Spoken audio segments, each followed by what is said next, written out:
ibang balita, patuloy na minomonitor ni Pangulong Aquino ang oil spill sa Pandacan Depot. Tiniyak ito ni Presidential Spokesperson Abigail Balte habang patuloy ang clean-up operations sa Pasig River. Ayon kay Balte, bukod sa Pangulo, naka-alerto rin ang Presidential Security Group. Ito'y dahil sa mga tinutuluyang bahay pangarap ng Pangulo ay nakaharap sa Pasig River.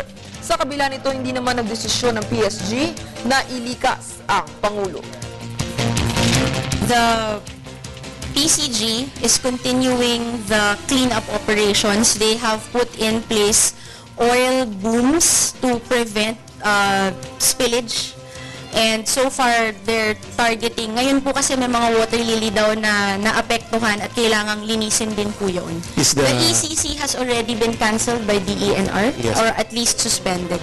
The PSG has been aware of this situation since, iniisip ko, 1 a.m. ng Sunday when it happened. So far, wala pa naman po silang any actions on this particular point.